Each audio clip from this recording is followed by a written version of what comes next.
Hello everyone, welcome to our channel.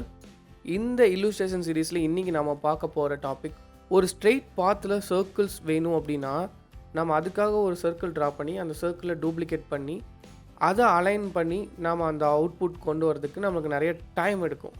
So அந்த ப்ராப்ளமை எப்படி sort out பண்ணுறது அப்படிங்கிறத இந்த வீடியோவில் ஃபாஸ்ட்டாக பார்த்துடலாம். ஃபர்ஸ்ட் ஆஃப் ஆல் நாம் ஒரு ஸ்ட்ரெயிட்டான லைனை ட்ரா பண்ணிக்கலாம்.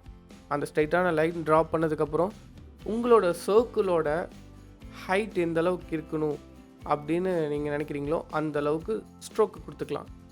தென் ஸ்ட்ரோக்கோட ப்ராப்பர்ட்டிஸை ஓப்பன் பண்ணிக்கலாம். ஸ்ட்ரோக்கோட ப்ராப்பர்ட்டிஸ் ஓப்பன் பண்ணதுக்கப்புறம் டேஷட் லைனை டிக் பண்ணிக்கலாம். டேஷஸ் 0ல் இருக்கணும். கேப் ஒரு 30 நான் வச்சுக்கிறேன். தென் ரவுண்ட் கேப்பை நான் செலக்ட் பண்ணிக்கிறேன்.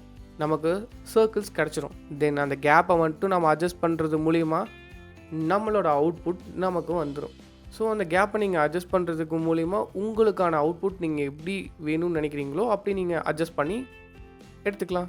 இந்த மாதிரியான யூஸ்ஃபுல் டிப்ஸ் அண்ட் ட்ரிக்ஸ் வீடியோஸை நீங்கள் பார்க்கணுன்னு நினச்சா ஜஸ்ட் நம்மளோட சேனலை சப்ஸ்கிரைப் பண்ணி சப்போர்ட் மட்டும் பண்ணுங்கள். இந்த வீடியோ பிடிச்சிருந்தால் லைக் பண்ணுங்கள். மறக்காமல் உங்களோட டிசைனிங் ஃப்ரெண்ட்ஸ்க்கு இதை ஷேர் பண்ணுங்கள். தேங்க்ஸ் ஃபார் வாட்சிங்.